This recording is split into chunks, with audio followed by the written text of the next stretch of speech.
Hello friends, welcome back spin news channel. எனக்கு இந்த வீடியோவில் பார்த்தீங்கன்னு வச்சுக்கோங்களேன், மிக மிக முக்கியமான ஒரு எச்சரிக்கையான ஆன்மீக தகவல்களை தான் இப்போ இந்த வீடியோவில் அதிரடியாக பார்க்க போகிறோம். ஸோ நாளை நாள் பார்த்தீங்கன்னு வச்சுக்கோங்களேன், மே மாதத்துடைய 29ஆம் தேதி.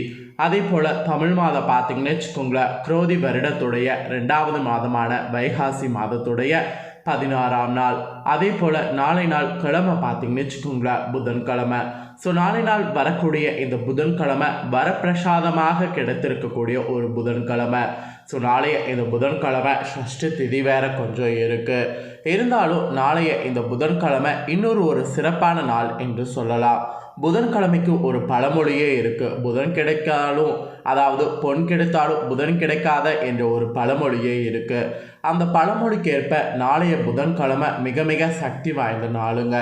நாளைய இந்த சக்தி வாய்ந்த நாளில் தடைகள் நீங்கி வருமானம் பெருக புதன்கிழமை இந்த ஒரு வழிபாடு நாம் பண்ணுங்க. ஸோ என்ன வழிபாடு பண்ணும், அதை பண்ணுறதுனால எப்படி நம்ம தடைகள் நீங்கும் அப்படிங்கிறத தான் இப்போ இந்த வீடியோவில் பார்க்க போகிறோம்.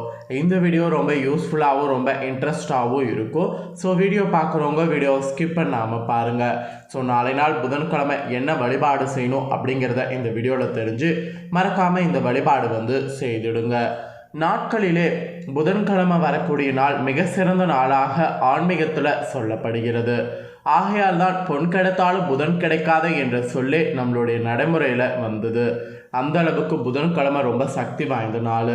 இதை வைத்தே புதன்கிழமைக்கான சிறப்புகள் என்னவென்று நாம் தெரிந்து கண்டிப்பாக அந்த நாளை மிஸ் பண்ணக்கூடாது. அப்படியான சிறப்புமிக்க புதன்கிழமையில் நம்மளுடைய வாழ்க்கையில் உள்ள சகல துன்பங்களையும் நிவர்த்தி செய்யக்கூடிய வழிபாடுகளை தான் நாம் இந்த வீடியோவில் பார்க்க போகிறோம். தொடர்ந்து இந்த வீடியோவை பாருங்கள், அது என்ன பரிகாரங்கிறத தெரிஞ்சுக்கொள்ளுங்க.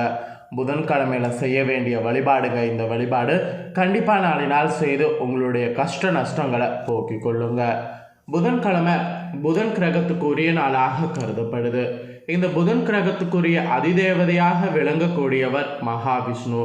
புதன்கிழமையில புதன்கோரையில் வீட்டில் விளக்கேற்றி புத பகவானை மனதார வணங்கும் போது குழந்தைகளுடைய கல்விகள் பார்த்தீங்கன்னு வச்சுக்கோங்களேன் மேம்படும். அது மட்டுமின்றி வியாபாரத்தில் முன்னேற்ற வேண்டும் என்பவர்கள், திருமண தடை நீங்க வேண்டும் என்பவர்கள், சந்தன பாக்கிய வேண்டும் என்பவர்கள் இந்த நாளையில் குறிப்பிட்ட நேரத்தில் தீபம் ஏற்றி புத்த பகவானை வணங்கணும். இதன் மூலம் விஷ்ணு பகவானுடைய அருள் பரிபூர்ணமாக கிடைக்கும். குறிப்பாக ஆயுள்யோ கேட்டையோ ரேவதி நட்சத்திரத்தில் பிறந்தவங்கெல்லாம் புதன்கிழமை வழிபாடு செய்கிறது நல்ல பலனை தரும். ஸோ இந்த நட்சத்திரத்தில் பிறந்தவங்களுக்கு தான் நிறைய தடைகள் ஏற்படும் வாழ்க்கையில், அதாவது முன்னேறுவதற்கு தடைகள் ஏற்படும். அதனால் இந்த நட்சத்திரத்தில் பிறந்தவங்க எல்லாருமே நாளை புதன்கிழமை வழிபாடு செய்கிறது நல்ல பலனை தரும். அதோடு மட்டும் இல்லாமல் புதன்கிழமை விநாயகர் பெருமான வழிபாடு செய்கிறதும் சிறந்த நாளாக கருதப்படுது. ஏனெனில் பார்வதி தேவியார் தன் கரங்களால் விநாயகரை உருவாக்கிய தினம் புதன்கிழமை என்று புராண கதைகள் கூறுவது இருக்குது. அந்த வகையில் புதன்கிழமையும் விநாயகருக்கு உகந்த நாள் தான். புதன்கிழமை விநாயகருக்கு நாளை நாள் அருகம்புல் மாலையை சாத்தி உங்களுடைய வாழ்க்கையில் உள்ள அனைத்து தடங்களையும் நீங்கள் செய்துக்குங்க.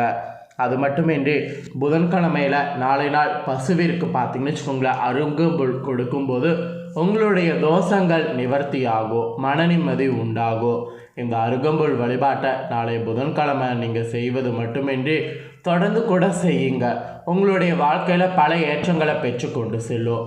தொடர்ந்து செய்ய முடியாதவங்க இது போல் ஸ்பெஷல் நாள்லையாவது செய்யுங்க. அதாவது புதன்கிழமை இந்த மாதிரி வரக்கூடிய வாரத்தில் ஸ்பெஷல் நாள் ஒரு நாளாவது செய்யுங்க.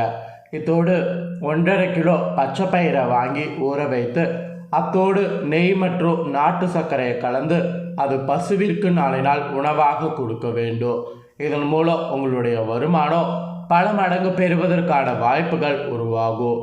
பொருளாதாரத்தில் நல்ல முன்னேற்றம் வேண்டும் என நினைப்பவர்கள் புதன்கிழமை பச்சை பயிரை வைத்து நாளை நாள் இந்த பரிகாரத்தை செய்திடுங்க. ஒருவேளை உங்களுக்கு இந்த பரிகாரம் செய்ய முடியலனா அதை தானமாக கொடுங்க. மெயினாக திருநங்கைகளுக்கு நாளை ஒரு நாள் ஆடையை தானம் செய்கிறதன் மூலிமா நல்ல பலனை நீங்கள் பெறலாம்.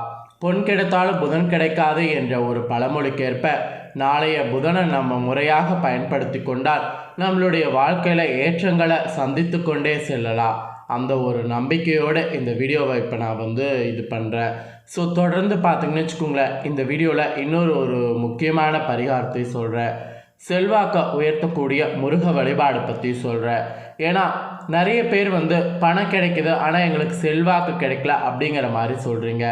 அப்படி சொல்கிறவங்களுக்கு செல்வாக்கை உயர்த்துவதற்கான முருக பரிகாரம் ஒன்று இருக்குது. அந்த பரிகாரத்தை தெரிஞ்சு அந்த பரிகாரத்தை நீங்கள் செய்தீங்கன்னா செல்வாக்கு உங்களுக்கு உயரும். அது வாங்க எப்படிங்கிறத இப்போ பார்க்கலாம். இந்த கலியுகத்தில் நம்ம தொடரக்கூடிய எல்லா பிரச்சனைகளுக்கும் முற்றுப்புள்ளி வைப்பதற்கு கலியுகத்து கடவுளான முருகப்பெருமான வழிபாடு செய்வதை தவிர வேறு வழியே நமக்கு கிடையாது. பிரச்சனைகள் தீரும்போது தான் வெற்றி நமக்கு கிடைக்கும். வெற்றிகள் குவியும் போது தான் சமுதாயத்தில் செல்வாக்கு உயரும்.